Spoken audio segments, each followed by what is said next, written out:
Terima kasih Anda masih menyaksikan Kompas Petang. Saudara, setelah salah satu saksi kunci kasus Vina mengakui berbohong dalam BAP tahun 2016, keluarga Vina mengaku kaget dan berharap kesaksian Dede menjadi titik terang. Keluarga Vina meminta Bareskrim Mabes Polri bisa mengusut kasus ini hingga terungkap. Kakak Vina, Marliana, menyebut tak pernah melihat dan bertemu dengan Dede selama proses penyidikan hingga persidangan kasus pembunuhan Vina dan Eki 8 tahun silam. Keluarga berharap kesaksian Dede Riswanto yang mengaku memberi keterangan palsu dalam BAP kasus Vina dan Eki atas perintah Ibtu Rudiana ini bisa menjadi titik terang untuk mengungkap penyebab tewasnya Vina dan Eki 8 tahun silam. Keluarga masih meyakini Vina dan Eki merupakan korban pembunuhan 8 tahun lalu. Ini bisa membuat kasus ini lebih terang atau bagaimana? Menurut saya, mungkin jadi semakin banyak orang yang menjadi saksi yang tadinya saya pusing, saya blunder gitu kan, harus percaya ke siapa, tapi ya balik lagi malah kok menemukan jalan gitu. Dulu saya dan keluarga yang lain ingin tahu siapa pelakunya, apa dalangnya, apa motifnya. Hanya itu aja sih harapan kami. Pelaku sebenarnya gitu ya, Bu? Ya. Mas, nggak ada. Mas, tadi ada pertanyaan apa aja Mas tadi, Mas? Mas, tadi ada asesmennya bagaimana tadi, Mas Dede? Mas Dede. Kemunculan Dede, salah satu saksi kunci kasus pembunuhan Vina dan Eki, menjadi babak baru penyidikan kasus 8 tahun silam ini oleh polisi. Dede merupakan saksi yang diajukan Ibtu Rudiana, ayah Eki dalam BAP 8 tahun silam, yang mengaku mengetahui peristiwa pembunuhan Vina dan Eki. Namun kemarin, Dede membantah kesaksian yang ia buat dalam BAP 2016. Dede menyebut kesaksian tersebut ia berikan atas pengarahan Ibtu Rudiana. Dede mengaku berbohong, tidak mengetahui peristiwa pembunuhan hingga tidak mengenal para pelaku. Terus Pak Rudiana datang lah, saya tanya ke Pak Rudiana juga, Pak Rudiana mau ngapain, buat keterangan apa, saksi anak saya meninggal. Nah disitulah diceritakan, saya nongkrong di warung, kalau warung kan bener Pak, warung malam, hanya membeli rokok. Cuman ada segerombolan anak nongkrong, pelemparan batu, bambu, pengajaran, segerombolan motor ada di situ. Sebenarnya nggak ada pidana, ngasih tahu masalah motor sama nama Pak, Sama nama? iya, motor dan nama. Saya tahu dari Pak Rudiana, dikasih tahu sama Pak Rudiana. Oh, nama-nama pelaku. Nama pelaku. Iya. Apa katanya waktu itu? Kan saya bilang saya nggak kenal Pak nama-nama pelaku, muka pun nggak kenal. Terus kata Pak Rudiana, ya udah ntar saya kasih tahu nama-namanya pelakunya. Sementara Ibtu Rudiana melalui kuasa hukumnya mengajukan surat somasi kepada Dede atas dugaan fitnah dan pencemaran nama baik. Kuasa hukum Ibtu Rudiana, Pitra Romadoni, membantah pernyataan jika Ibtu Rudiana mengarahkan Dede dalam memberikan kesaksian di BAP kasus Vina. 3 orang ini agar meminta maaf kepada Bapak Ibtu Rudiana 3 kali 24 jam sejak somasi terbuka ini disampaikan dan diumumkan. Apabila dalam 3 kali 24 jam yang bersangkutan yang telah kita lakukan somasi terbuka tidak meminta maaf kepada Ibtu Rudiana beserta dengan keluarganya dan kepada masyarakat melalui media pers yang ia beritakan, maka dengan tegas kami akan melakukan tindakan hukum dengan membuat laporan polisi terhadap mereka bertiga. Guru Besar Fakultas Hukum Unsud, Ibnu Nugroho, menyebut jika sebagai seorang anggota Polri, Ibtu Rudiana memang tidak diperbolehkan terlibat dalam proses penyidikan walaupun ia menjadi orang tua korban pembunuhan. Tapi adalah penyidikan. Penyidikan itu adalah institusi. Nah, itu. Siapa institusi yang dilakukan? Memang pada waktu itu mungkin Ibtu Rudiana. Ingat loh, seorang polisi itu adalah dalam konstitusi sebagai penegak hukum, sebagai pengayom, pelindung, penegak hukum. Sehingga pangkat apapun itu sebagai polisi. Nah kebetulan ini polisi sebagai korban, kan gitu. Oleh karena itu dengan pangkat apapun sebagai penegak hukum wajib menyerahkan kepada penyidik yang berwenang. Okay. Nah, dalam hal seperti ini saya kira lembaga. Siapa? Polda Jawa Barat yang melihat bahwa sejauh mana profesionalisme penanganan perkara tersebut.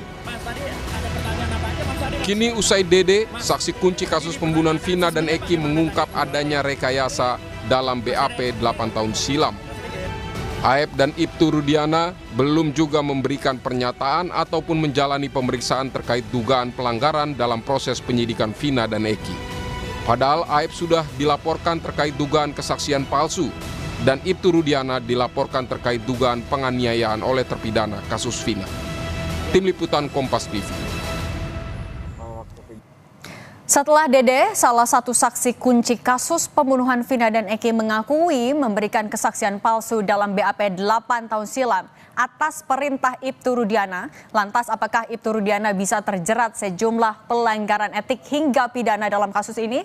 Lantas juga bagaimana kesaksian Dede ini bisa meringankan 7 terpidana kasus Vina yang masih di penjara dan membuat misteri siapa pelaku pembunuhan Vina dan Eki ini dapat titik terang?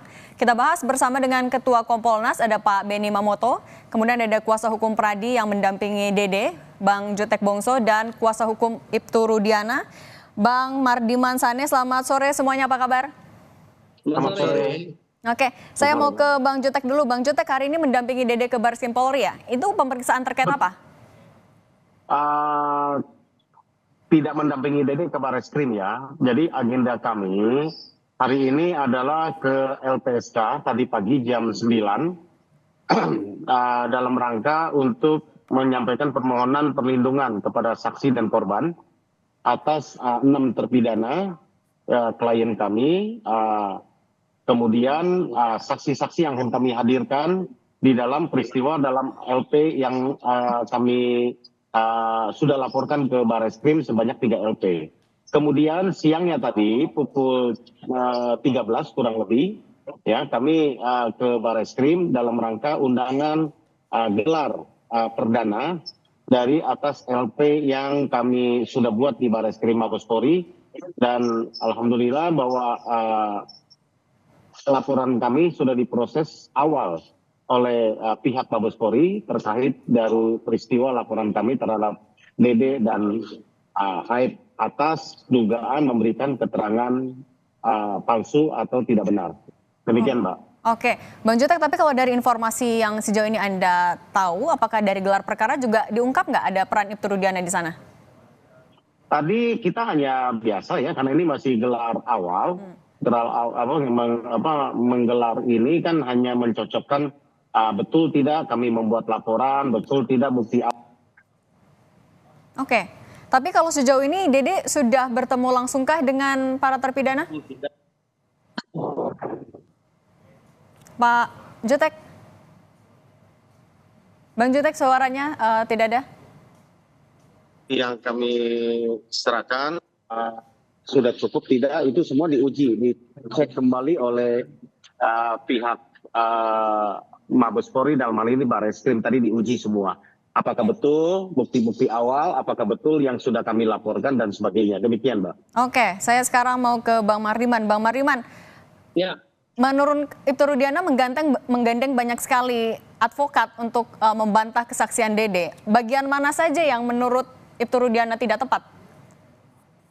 Hampir semuanya, Mbak. Jadi begini, saya sepakat bahwa lebih mulia membebaskan 1.000 orang bersalah daripada menghukum 1 orang tidak bersalah. Saya sepakat itu. Selama ini klien kami banyak diamnya. Kenapa banyak diam? Karena satu, dia polisi aktif yang tidak bisa sembarangan saja memberikan pernyataan untuk mengcounter ini semua. Nah, kami para advokat yang terpanggil dengan hati nurani dan saya mempelajari putusan nomor 4 tahun 2000. Saya ini advokat dan yang terbiasa bicara dengan fakta. Saya harus berusaha menghindari post-truth karena sekarang ini trial by the press, trial by the netizen terhadap klien kami ini luar biasa. Sehingga yang awalnya ketika film Vina sebelum 7 hari itu muncul, itu semua netizen berteriak bagaimana bisa ditangkap yang DPO itu, tapi kemudian sekarang berbalik untuk menyerang Pak Rudiana.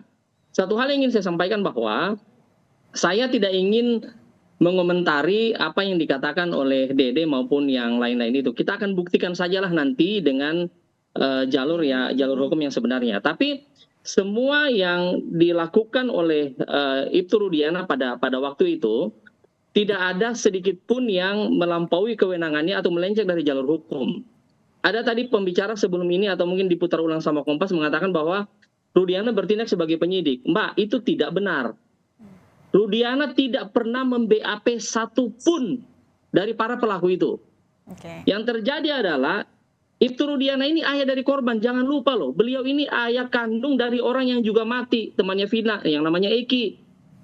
Di tanggal 26 Agustus itu, sebagai seorang polisi, dia punya naluri. Ini anak nggak mungkin kecelakaan tunggal dengan badan sehancur ini dan motornya yang baik-baik saja.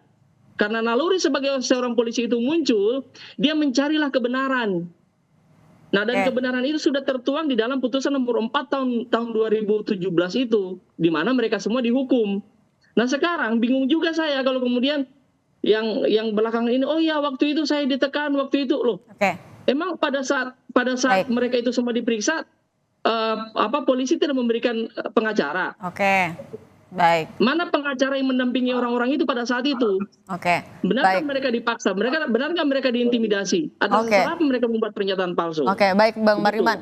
Baik. Sekarang saya mau ke Pak Beni. Pak Beni, dari catatan kami sebelumnya Kadif Humas bilang sudah pernah memeriksa Ibtu Rudiana dan tidak ditemukan adanya pelanggaran etik.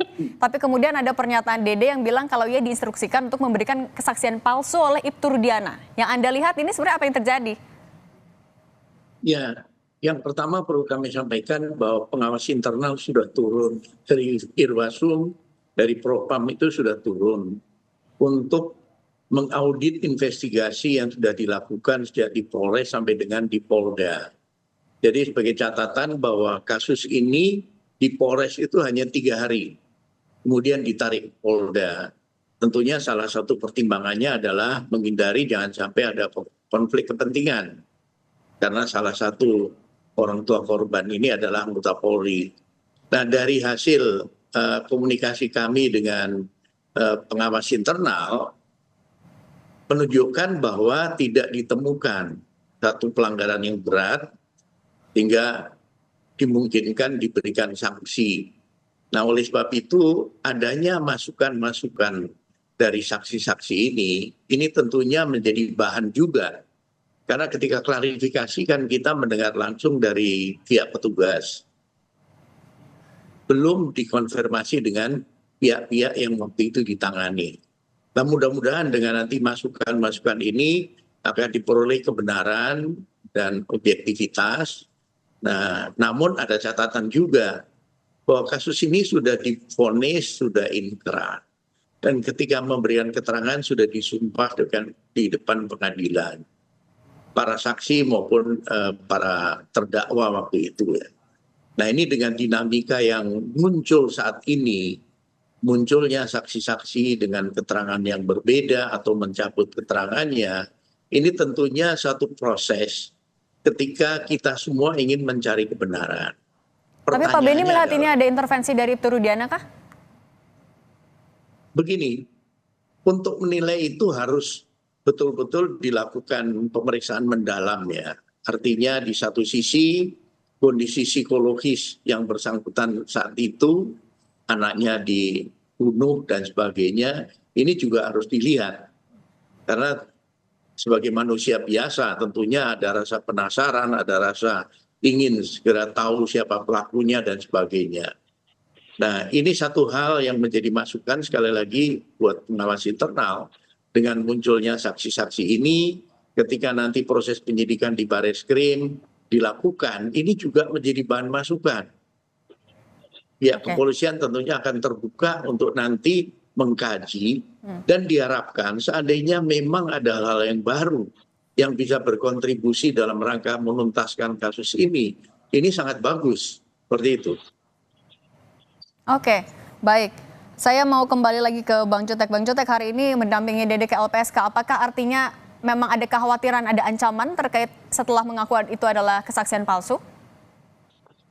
Kami sampai saat ini kebetulan kuasa hukumnya sama dari Pradi, ya ada koordinatornya Dr. Asido Huta Barat, ya kami menangani adalah dari pihak pelapor, tim yang pelapor. Jadi memang sampai hari ini kami belum melihat ada ancaman nyata yang menimpa akan Dede. Tetapi untuk mengantisipasi hal yang tidak diinginkan, karena kepentingan kami selaku kuasa terpidana kan besar sekali di sana untuk menjadikan itu novum, bahwa kasus ini harus terbuka dengan jalan cerita yang sebenarnya, sehingga klien kami kalau memang tidak bersalah, dia harus segera dibebaskan. Itu aja kepentingan kami, menegakkan keadilan. Itulah dasar kepentingan kami juga berkolaborasi. Walaupun dia adalah terlapor, tetapi dia juga kami bantu untuk kami penuhi hak-haknya, apa yang bisa kami bantu, supaya proses pengungkapan ini bisa berjalan dengan lancar versinya terhadap peristiwa tahun 2016 yang lalu. Tadi yang disampaikan oleh rekan-rekan semua sini dan juga Pak Beni, betul Pak, Bapak sampaikan normalnya betul memang itu disumpah. Kenyataannya pengakuan dari Dede, dia itu tidak disumpah dan tidak dihadirkan di persidangan, bahkan dilarang oleh Ibtu Rudiana untuk datang ke persidangan ketika ada rilas. Ini yang kita akan uji apakah betul demikian. Kemudian apakah mereka didampingi pengacara pada waktu pengakuan ini, kan katanya disiksa di apa tadi, apakah didampingi pengacara? Kami sampaikan inilah yang menjadi persoalan. Mereka tidak didampingi pengacara, ya, sampai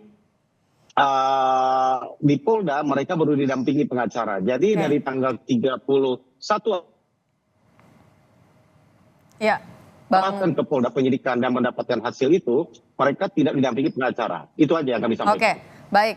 Saya mau kembali ke Bang Mardiman. Bang Mardiman, memang kan tadi Anda menyebutkan kalau Ibtu Rudiana adalah polisi, ada aturan yang diikuti sehingga memang belum muncul ke publik. Tapi kan pernyataannya, klarifikasinya sangat ditunggu. Tidak akankah memberikan pernyataan langsung kepada publik? Akan ada saatnya Mbak, tapi begini, intinya adalah sesudah kejadian itu, beberapa hari kemudian ada ekshumasi tanggal 31. Karena Bang Mardiman, masih bersama kami? Tampaknya ada kendala teknis, kami akan kembali menghubungi Bang Mardiman Sane, kuasa hukum dari Ibtu Rudiana, sambil menunggu. Oke. Bang Mardiman silakan. Karena kesalahan itu kan awalnya sudah dikatakan oleh Polsek bahwa ini kecelakaan tunggal, sehingga dikebumikan dalam kondisi kecelakaan tunggal dua adik kita ini. Nah, kemudian salah bila dikatakan Ibtu Rudiana mewawancarai, Ibtu Rudiana mengintervensi. No, bagaimana mau diintervensi? Begitu Ibtu Rudiana ketemu dengan beberapa orang-orang itu langsung dibawa ke Polres. Penyidik Polres lah yang kemudian melakukan pemeriksaan awal. Tadi Pak Beni juga sudah mengatakan bahwa tidak lama itu di Polres ditarik ke Polda. Nah, di bagian mananya ada intervensi Pak Rudiana, Mbak? Itu juga yang kita bingung. Nggak ada sama sekali itu. Dengan tegas saya katakan tidak ada intervensi sedikit pun dari Ibtu Rudiana terhadap. Oke, baik. Bang Mardiman, kami juga sudah tangkap. Terakhir saya mau ke Pak Beni. Pak Beni, singkat saja. Semua mata kan sekarang menyoroti bagaimana Ibtu Rudiana dan juga Dede saling berbeda keterangannya. Apa yang akan dilakukan Kompolnas untuk memastikan agar kasus ini transparan? Ya, yang pertama dengan munculnya tim penasihat hukum dari Ibtu Rudiana, ini hal yang bagus dalam konteks untuk bisa memberikan keseimbangan informasi, termasuk juga dalam hal cross-check keterangan, sehingga publik bisa disajikan informasi yang berimbang. Karena selama ini kan hanya diserang terus. Kemudian yang kedua, kami dari Kompolnas akan terus mengawal proses penanganan kasus ini, khususnya laporan-laporan yang ada di Barreskrim, agar ditangani secara transparan, ditangani secara profesional, penuh kehati-hatian, agar tidak terjadi atau terulang hal-hal yang nantinya bisa merugikan dalam proses penyidikan ini. Dan mudah-mudahan bukti-bukti baru yang nanti diajukan ke PK, kalau memang sudah teruji dan nantinya itu menjadi novum, kiranya bisa berkontribusi untuk menuntaskan kasus ini. Oke, baik. Kita lihat apa langkah polisi untuk memastikan agar kasus ini transparan dan juga profesional. Terima kasih sudah berbagi di Kompas Petang, Pak Benny Mamoto, Bang Jutek Bongso, dan Bang Bardiman Sane. Sehat selalu.